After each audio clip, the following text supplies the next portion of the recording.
Brilliance Audio presents Caligula, the Mad Emperor of Rome, by Stephen Dando-Collins, performed by James Anderson Foster. In his pregnant mother's arms, a boy who was just days short of his second birthday watched, wide-eyed and terrified, as soldiers rioted in front of them. The time, late August AD 14. The place, the summer military camp of 4 legions or regiments of the Roman army of the Lower Rhine. The tented camp sat within a stone's throw of a relatively new township that occupied a small oval island close to the west bank of the Rhine River. Then called Oppidum Ubiorum, that town would grow into today's German city of Cologne.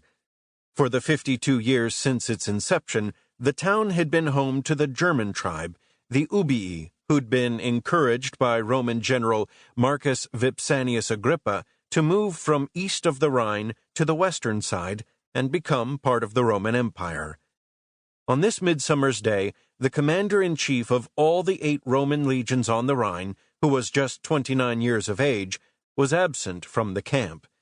His name was Germanicus Julius Caesar, and he was a Roman prince.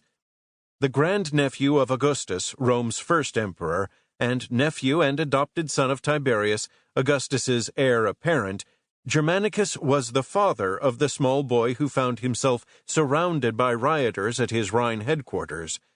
The boy's name was Gaius Julius Caesar Germanicus. Because he wore a small legionary-style red tunic and sandals made for him by legion artisans, the boy had picked up an affectionate nickname, Caligula, which means little boot. This cute little tyke became the pet of the troops, says Seneca, who knew him in adulthood, so much so that the soldiers had come to think of the child as their mascot, their lucky charm. Caligula's father, the handsome, athletic, charismatic Germanicus, possessed massive popularity with the Roman people.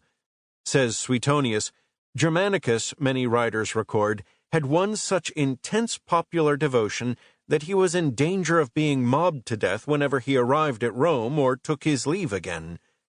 Germanicus's popularity, in fact, would fan the protest in the Cologne camp from a situation of murderous discontent into one of a potential military coup. Conversely, it would be his infant son's popularity that enabled Germanicus to regain control of his troops. Days before this, word had reached the Rhine legions that after a reign of 45 years, the Emperor Augustus had died at Rome. Augustus had brought decades of stability and surety to an empire that had been rocked by years of civil war originating with Julius Caesar. Minus the solid foundation that Augustus had represented, like a house built on sand, his army quickly became unstable in the Balkans and on the Rhine. Within the ranks of the army of the Lower Rhine, uncertainty swiftly grew into rebellion. Germanicus had been in neighboring Gaul at the time, supervising the annual tax collection.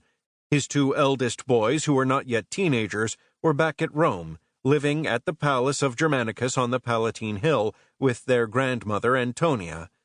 The mother of Germanicus, Antonia, was the youngest daughter of Mark Antony. At Rome, those elder boys were being schooled with other imperial children. In May, Augustus had sent Caligula to his mother, Agrippina the Younger, from Rome accompanied by several attendants, including a doctor, telling Agrippina to keep the doctor if he proved useful. Suetonius tells us that Caligula suffered from epilepsy in childhood, and some modern historians have postulated that this was why the emperor had included a doctor in the child's traveling party. However, childhood epilepsy typically doesn't make an appearance until around the age of 3, and at the time of Caligula's trip from the capital to the Rhine, he was only 21 months of age. The inclusion of a doctor was likely to have been merely a regular precaution. Germanicus had not immediately returned from Gaul to Cologne when he learned of Augustus's death.